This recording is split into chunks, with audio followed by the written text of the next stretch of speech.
Assalamualaikum warahmatullahi wabarakatuh.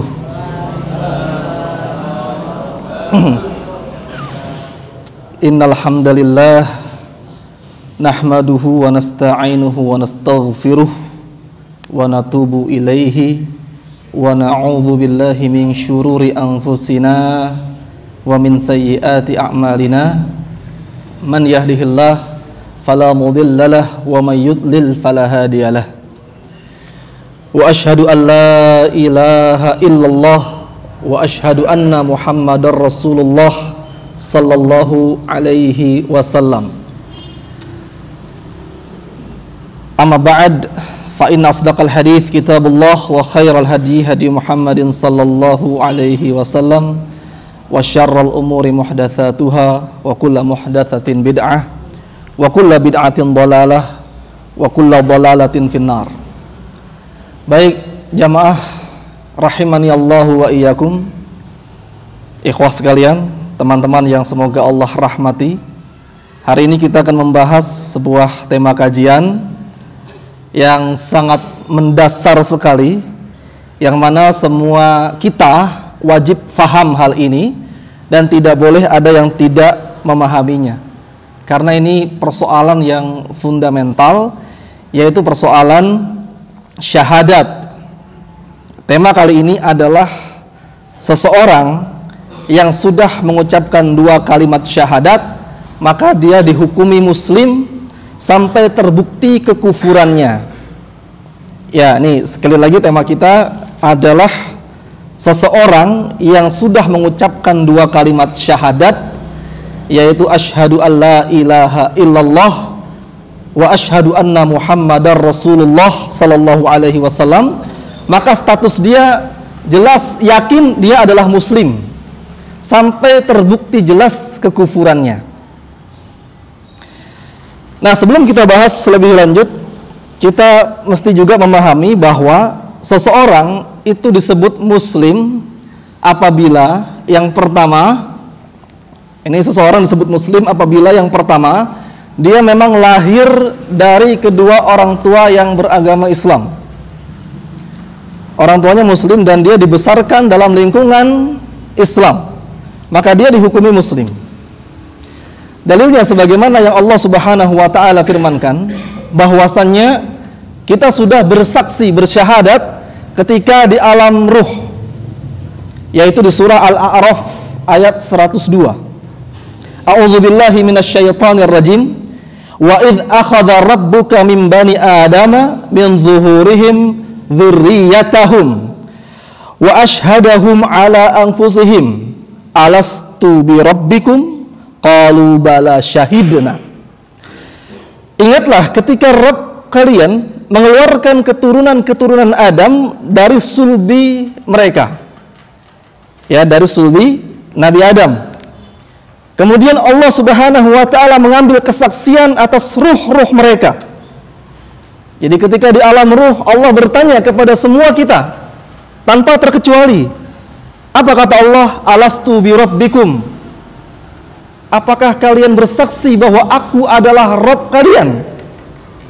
Maka kita semua saat itu mengatakan qalu bala syahidna. Iya, tentu wahai Allah, kami bersaksi bahwa engkau adalah Rabb kami. Nah, ini diingatkan kita, ya. Kita diingatkan oleh Allah Subhanahu wa taala tentang apa yang sudah kita lupa. Karena memang tidak ada yang ingat. Jangankan ketika di alam ruh, ketika di alam rahim saja kita sudah lupa apa yang kita berbuat ketika di alam rahim, apalagi alam sebelumnya, yaitu alam ruh. Kemudian dalil yang selanjutnya, bahwa orang yang lahir dari keluarga muslim maka dia statusnya adalah Islam, yaitu hadis Nabi sallallahu alaihi wasallam. Hadisnya sudah masyhur, mungkin sebagian besar kita hafal. Kullu mauludin yuladu 'alal fitrah fa abawahu yuhawwidanihi aw yunassiranihi aw yumajjisanihi. Kullu mauludin, semua yang dilahirkan, semua bayi yang lahir. Jadi kullu itu semua, ya, bukan kullu sebagian. Sebagaimana kullu bid'atin dhalalah, semua bid'ah adalah sesat. Kullu nafsin dha'iqatul maut, setiap yang bernyawa pasti akan mati. Begitu pula kullu mauludin, semua yang dilahirkan yuladu alal fitrah, dia dilahirkan dalam fitrah. Nah, pertanyaannya, apa itu fitrah? Kenapa fitrah diartikan Islam? Kenapa? Karena ada ayat yang menjelaskan bahwa fitrah artinya adalah agama Islam. Mana ayatnya? Surat Ar-Rum ayat 30. Fa'aqim wajhaka lid-dini hanifan fitratallahi allati fataran nasa 'alaiha. Maka hadapkanlah wajahmu kepada agama Allah yang lurus, yaitu agama Islam. Fa'aqim wajhaka lid-dini hanifa. Dini hanifan itu apa? Dijelaskan setelahnya, fitratallah, yaitu fitrah Allah. Maka di sini para ulama mengartikan bahwa fitrah itu artinya adalah agama Allah, agama Islam. Sehingga ketika menerjemahkan kullu mauludin yuladu alal fitrah, setiap bayi yang lahir di atas fitrah, itu maksudnya lahir dalam keadaan beragama Islam. Ini jelas, kita tidak perlu ragu.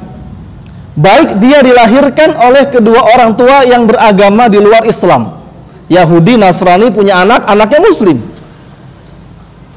fa'abawahu yuhawidanihi au yunassiranihi au yumajjisanihi, maka setelahnya dia menjadi kafir gara-gara orang tuanya, baik dijadikan Nasrani, dijadikan Yahudi, maupun dijadikan Majusi. Ini. Jadi kita perlu bersyukur dan wajib bersyukur, karena kita sebagian besar, mungkin semua di kita di sini ya, lahir dari kedua orang tua yang beragama Islam, sehingga status kita adalah Muslim. Nah, kemudian bagaimana dengan anak-anak orang kafir tadi? Anak-anak orang kafir, mereka itu disebut kafir ketika kapan? Ketika mereka sudah dewasa. Ya, ketika mereka sudah dewasa, kemudian mereka punya kesempurnaan akal, sudah balik, sudah bisa mencari jati diri, lantas mereka tidak masuk ke dalam agama Islam, maka status mereka adalah kafir. Adapun jika belum balik kemudian mereka wafat dalam keadaan seperti itu, maka bagaimana status mereka? Nah, di sini ulama berbeda pendapat. Ada dua pendapat yang paling masyhur tentang anak-anak orang musyrik, anak-anak bayi orang kafir yang lahir dari kedua orang tua yang kafir. Ketika lahir jelas mereka Muslim, tapi ketika sudah usia setahun, 2 tahun, 3 tahun, usia TK, usia SD, mereka wafat. Bagaimana status mereka di akhirat? Apakah mereka dihukumi Muslim atau dihukumi kafir? Maka ada dua pendapat. Ya, pendapat yang pertama, mereka nanti kelak di akhirat akan mendapatkan ujian dari Allah Subhanahu wa taala. Dan itu ada dalam hadis riwayat Ahmad dan juga Tabrani. Hadisnya ini hasan. Ya, hadisnya hasan dan bisa dijadikan hujjah bahwa anak-anak orang kafir, anak-anak orang musyrik, mereka nanti akan dibangkitkan bersama dengan orang-orang tuli, orang-orang buta, orang-orang yang tidak sempurna akalnya. Ya, kemudian mereka di akhirat kelak akan diuji oleh Allah Subhanahu wa taala untuk masuk ke dalam api. Masuk ke dalam api. Ketika mereka mentaati perintah Allah pada saat itu, orang tuli, orang buta, orang bisu saat itu ya, kemudian orang idiot dan anak-anak kecil yang lahir dari keluarga kafir diuji oleh Allah dengan perintah tersebut. Kalau mereka mau mentaati perintah Allah, maka Allah menghukumi mereka sebagai orang yang selamat dari siksa neraka dan api itu menjadi dingin. Ya, dalam hadis dikatakan faman dakhalaha kanat alaihi bardan wa salaman wa man lam yadkhulha suhiba ilaiha. Siapa yang masuk ke dalam api tersebut, maka api itu menjadi dingin dan menjadi keselamatan bagi mereka. Nah, jadi status anak-anak yang dilahirkan dari kedua orang tua yang kafir sebelum mereka balik, mereka wafat, mereka tidak langsung dihukumi di akhirat apakah dia masuk surga atau masuk neraka. Tapi mereka akan menemui ujian. Diperintahkan masuk ke dalam api. Ketika mereka mentaati, nah ini berarti orang-orang yang taat. Mereka masuk ke dalam rahmat Allah.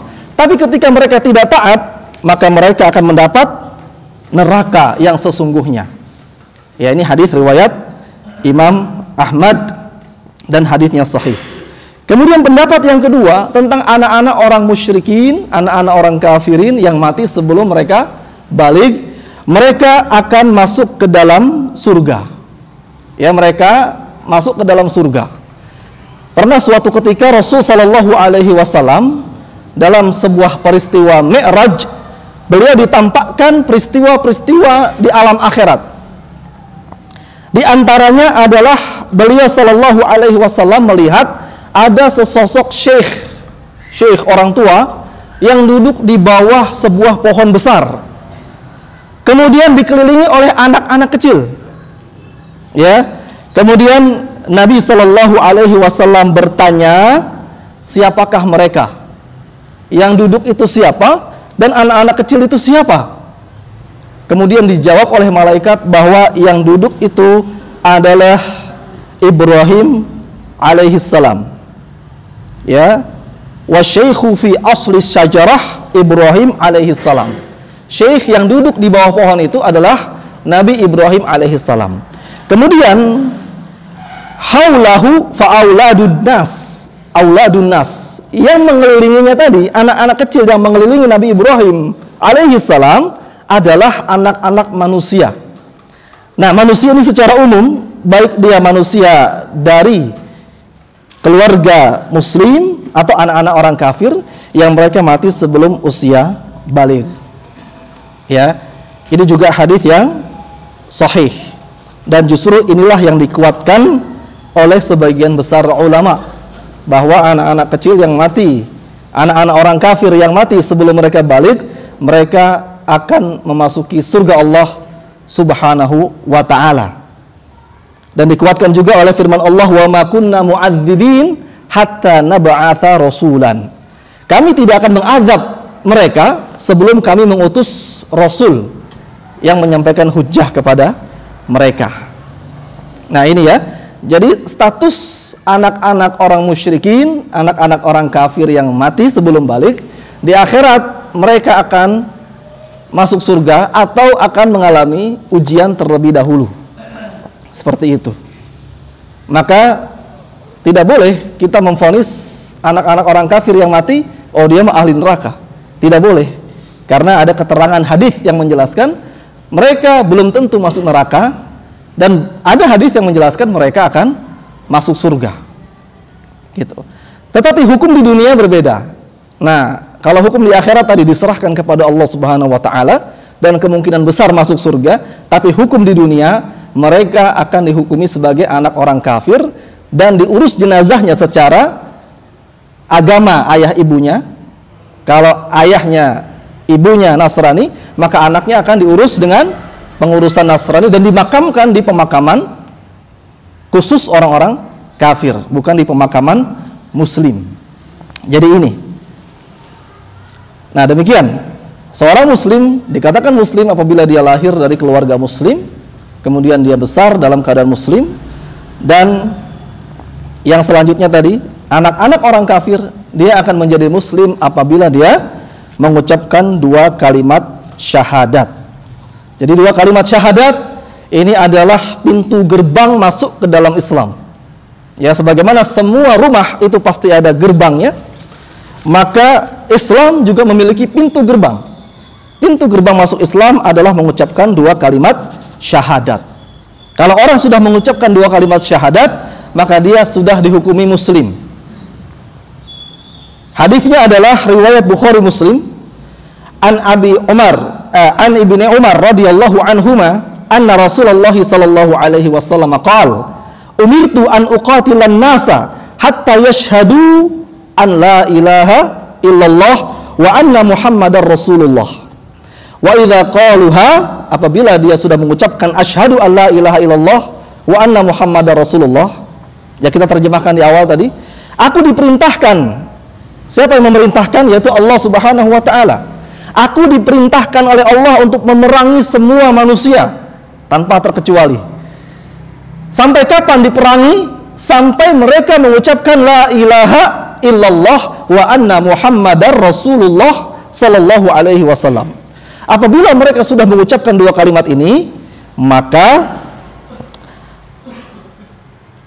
mereka akan terjaga asamu minni dima'ahum wa amwalahum illa bihaqqil Islam. Terjaga nyawanya, terjaga hartanya kecuali dengan hak Islam. Ya, ini hadisnya riwayat Bukhari Muslim. Nah, apa makna hadis ini? Umirtu an uqatilan nasa. Aku diperintah oleh Allah untuk memerangi semua umat manusia. Ya, maksudnya memerangi manusia itu ya dengan makna sebenarnya memerangi. Tapi perlu kita perhatikan juga, sebelum Rasulullah Shallallahu Alaihi Wasallam memaklumatkan perang kepada suatu kaum, beliau terlebih dahulu melakukan tahapan-tahapan yang sifatnya adalah dakwah. Beliau mengutus utusan, beliau menyampaikan dakwah, kemudian beliau menawarkan jizyah. Ya, ketika tidak menerima dakwah ditawarkan jizyah, ketika tidak menerima maka barulah diperangi. Jadi seperti itu. Jadi walaupun hadis ini menyatakan Nabi Shallallahu Alaihi Wasallam diperintahkan memerangi semua umat manusia, tetapi tidak langsung dipahami kita harus memerangi di awal tahapan. Jadi memerangi itu tahapan yang terakhir. Ketika dakwah tidak diterima, tawaran jizyah tidak ditanggapi, maka barulah Rasul Shallallahu Alaihi Wasallam mengutus pasukan untuk memerangi kaum tersebut. Dan juga memerangi ini bagi mereka yang tadi, yang tidak mau menerima tawaran jizyah dan tidak mau menerima kesepakatan damai. Nah, adapun orang-orang kafir yang menerima kesepakatan damai atau membuat perjanjian damai dengan Rasul Shallallahu Alaihi Wasallam, mereka tidak diperangi.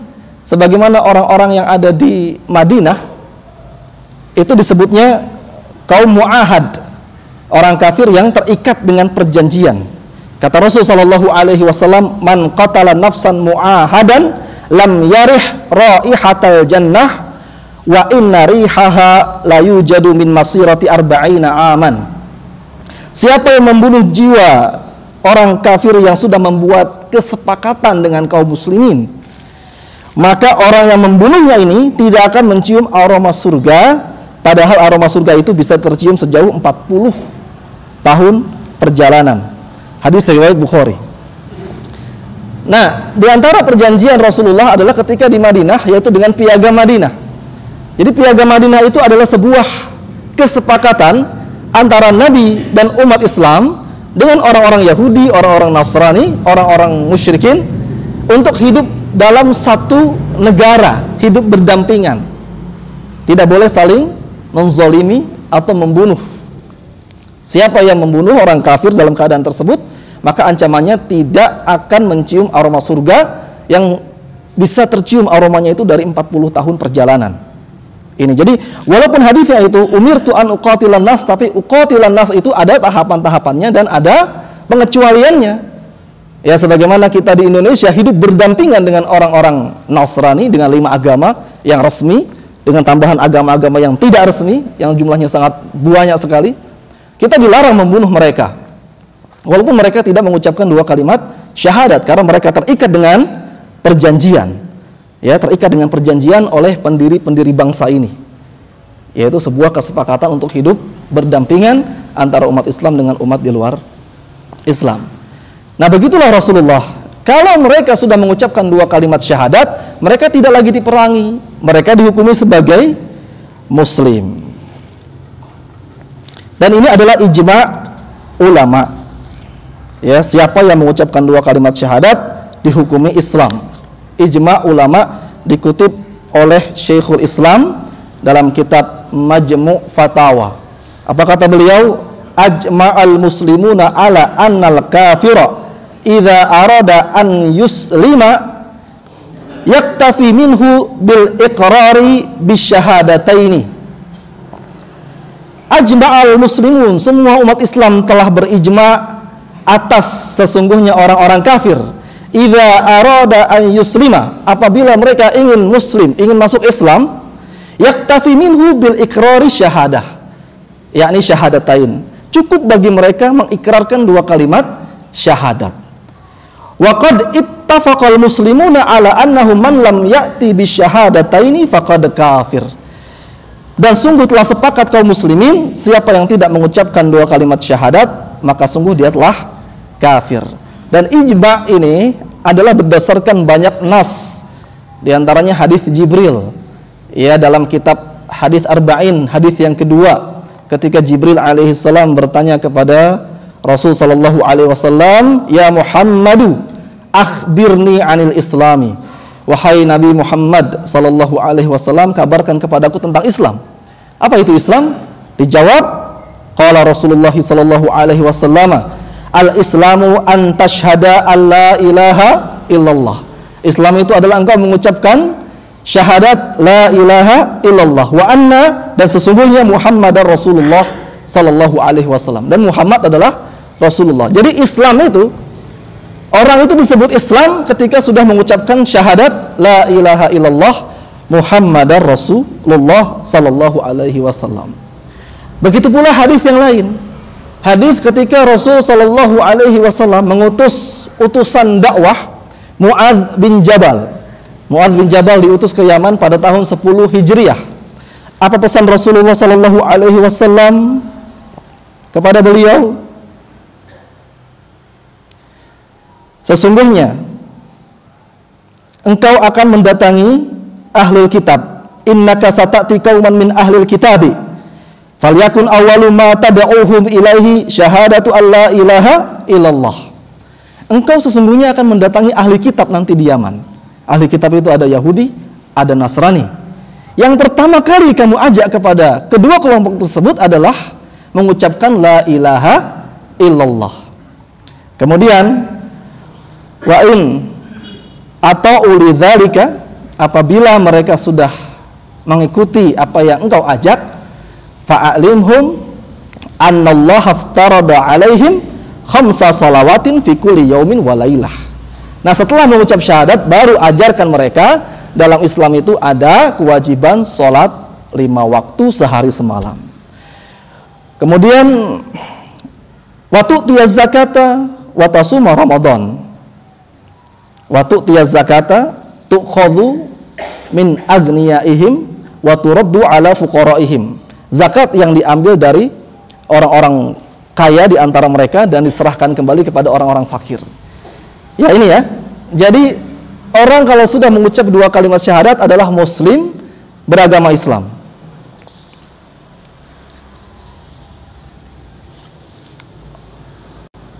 Kemudian diberlakukan hukum-hukum Islam kepadanya. Ya, hukum-hukum persaudaraan Islam, terjaga darahnya, terjaga hartanya, walaupun dia syahadatnya itu hanya di lisan. Ya, nanti kita jelaskan bagaimana status syahadatnya orang-orang munafik. Karena syahadat itu, jadi walaupun dalam Islam mengucapkan dua kalimat syahadat sudah sah dikatakan muslim, tapi di sisi Allah belum tentu. Itu baru di sisi manusia. Ya, mengucapkan dua kalimat syahadat dihukumi muslim di sisi manusia.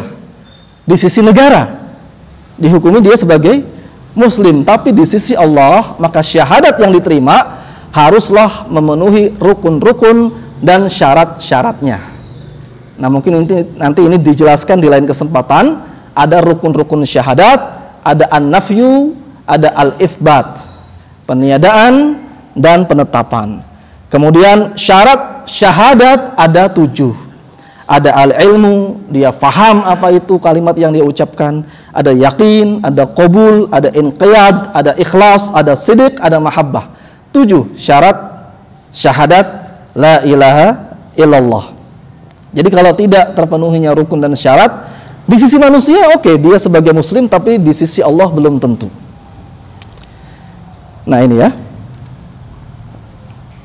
Jadi Rasulullah Shallallahu Alaihi Wasallam juga memperlakukan mereka sebagai muslim. Ketika itu Usamah melakukan suatu tindakan yang keliru, yaitu membunuh orang yang sudah mengucapkan la ilaha illallah. Dia membunuh orang yang sudah bersyahadat dalam kondisi perang. Kemudian Rasulullah Shallallahu Alaihi Wasallam menyalahkan, kenapa kamu bunuh? Kan dia sudah beragama Islam, sudah mengucapkan la ilaha illallah. Maka Usamah mengatakan, dia itu mengucapkan la ilaha illallah hanya karena takut mati, karena sudah terdesak, maka dia mengucapkan la ilaha illallah, maka saya bunuh sekalian. Maka Rasulullah Shallallahu Alaihi Wasallam tidak meridhoi perbuatan tersebut dan mengatakan, apakah engkau tahu apa yang ada dalam hatinya? Ya, kamu mengira dia karena takut saja, tapi boleh jadi dia memang benar ingin masuk Islam dan sudah menjadi muslim. Jadi di sini kita perlu paham bahwa orang kalau sudah mengucapkan 2 kalimat syahadat, tidak boleh ada asumsi di benak kita, dia mah mengucapkan hanya karena ingin menikah, dia mah mengucapkan hanya karena mau pemilu masuk Islam, atau dia hanya karena ingin menaikkan rating saja. Karena di Indonesia mayoritas netizennya muslim, jadi kalau seorang YouTuber ingin naik viewernya, kalau orang kafir nggak mungkin. Kalau jadi muslim bisa. Nah, tidak boleh kita menghukumi dia mah masuk Islam hanya karena ingin viewernya naik. Itu tidak boleh. Karena kita tidak boleh menghukumi yang batin, yang tidak kita tahu. Begitupun sahabat Nabi disalahkan ketika dia sahabat Nabi ini berasumsi dia mengucapkan syahadat hanya sekedar ingin terlindungi nyawanya dari pasukan muslim. Itu ya. Lalu dalam Musnad Imam Ahmad diterangkan ketika kaum Tsaqif masuk Islam. Kaum Tsaqif itu tadinya orang-orang musyrik dan sebagian ahli kitab. Mereka mau masuk Islam tapi mengajukan 2 syarat. Saya mau masuk Islam tapi dibebaskan dari kewajiban zakat dan dibebaskan dari kewajiban jihad. Itu ditulis dalam kitab Musnad Imam Ahmad. Saya hanya ingin mengucapkan 2 kalimat syahadat, tapi tidak mau nanti ada kewajiban sedekah, ada kewajiban jihad.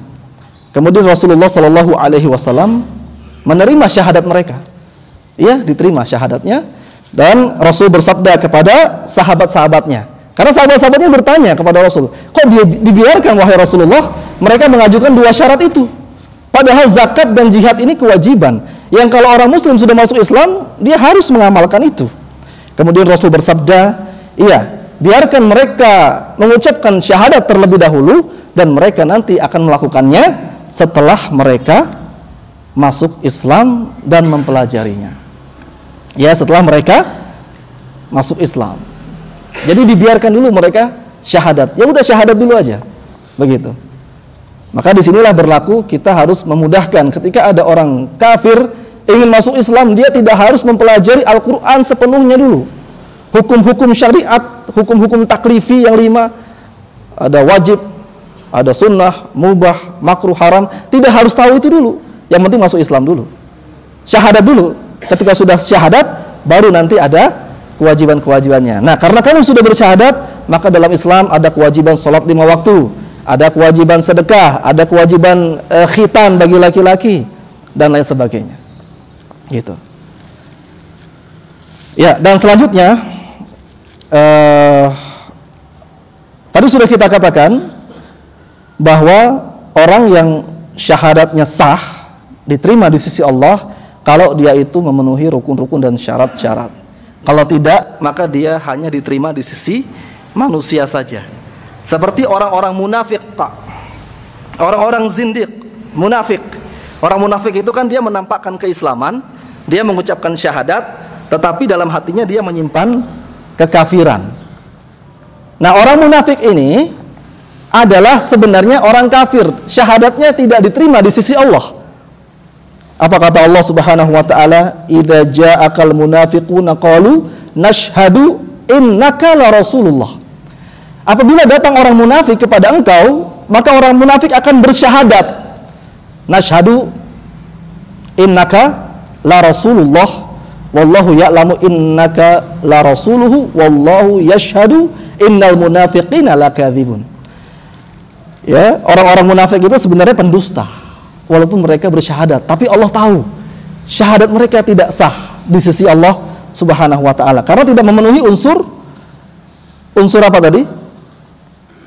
Unsur syarat-syarat syahadat, diantaranya adalah as-sidq, yaitu kejujuran. Benar-benar dia jujur dalam hatinya mengucapkan 2 kalimat syahadat. Dan orang munafik ini di waktu di masa-masa Makkiyah, dakwah di Mekkah itu belum muncul. Orang munafik itu muncul ketika di Madinah setelah perang Badar, kemudian banyak kemenangan-kemenangan kaum muslimin, akhirnya ada orang yang masuk Islam hanya sekedar supaya terlindungi dirinya, hartanya dan keluarganya saja. Tetapi di situ sesungguhnya mereka masih menyimpan kekafiran. Dan Allah katakan wa minan nasi may yaqulu amanna billah wa bil yaumil akhir wa ma hum bimumin. Dan di antara manusia ada yang berkata kami beriman kepada Allah dan hari akhir. Padahal sesungguhnya mereka bukan orang-orang beriman. Ya, mereka bukan orang-orang beriman. Tidak sah syahadatnya. Tapi sah syahadatnya di sisi Rasul sallallahu alaihi wasallam dan kaum muslimin. Mereka dihukumi sebagai orang muslim, mengucapkan salam kepada mereka walaupun mereka munafik. Karena kemunafikan itu adalah sesuatu yang sangat rahasia, yang tidak tampak. Makanya Rasulullah Shallallahu Alaihi Wasallam tidak mau memerangi orang munafik karena zahirnya mereka itu muslim. Akrahu an yatahaddatsal Arabu anna Muhammadan yaqtulu ashabahu. Saya tidak suka nanti kalau ada orang-orang Arab menggunjing Muhammad membunuh sahabat-sahabatnya sendiri. Ya, karena orang yang sudah mengucapkan 2 kalimat syahadat, dia menjadi sahabat Rasul di masa itu. Masa sahabat Rasul dibunuh sendiri oleh Rasul Shallallahu Alaihi Wasallam. Nah, ini akan menjadi penghalang dakwah. Nggak usah masuk Islam. Ngapain masuk Islam? Itu sudah masuk Islam, sudah syahadat tetap dibunuh oleh Rasul Shallallahu Alaihi Wasallam. Makanya Rasulullah Shallallahu Alaihi Wasallam itu tidak mau memerangi orang-orang munafik.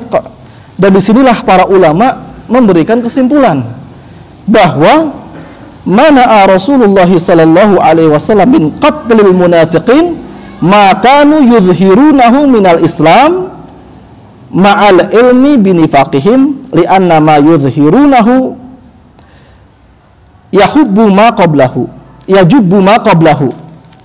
Ini perkataan Imam Asy-Syafi'i rahimahullah. Beliau mengatakan bahwa hikmah bahwa Rasul sallallahu alaihi wasallam tidak memerangi orang-orang munafik karena secara kasat mata. Secara kasat mata mereka sholat, mereka ikut jihad, mereka ikut menampakkan keislaman. Ya, walaupun sebenarnya Rasul tahu, Rasul mendapat wahyu bahwa dia munafik, tapi sahabat Nabi yang lain tidak tahu kalau dia munafik. Maka yang berlaku pada mereka adalah ketentuan-ketentuan Islam.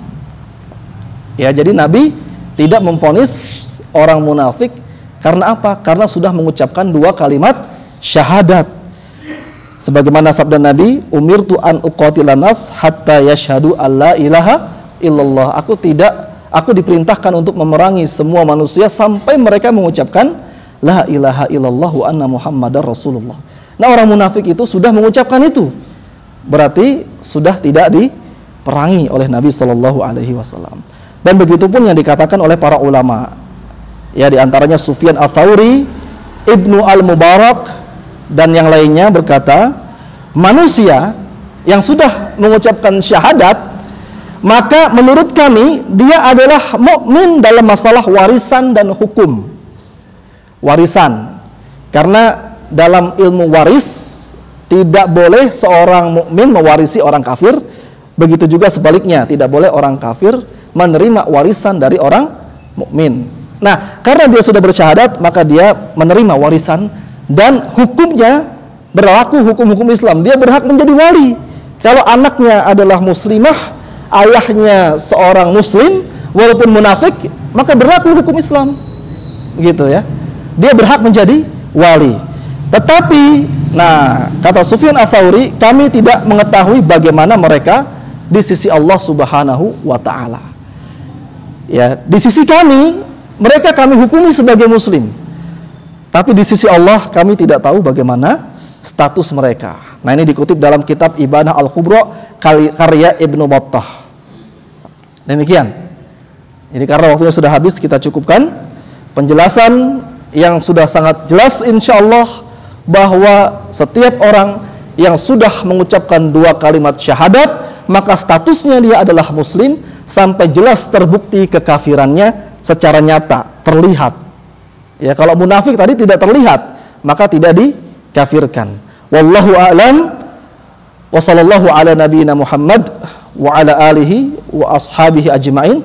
Wa akhiru da'wana alhamdulillahi rabbil alamin. Subhanakallahumma bihamdika asyhadu an la ilaha illa anta astaghfiruka wa atubu ilaik. Wassalamualaikum warahmatullahi wabarakatuh.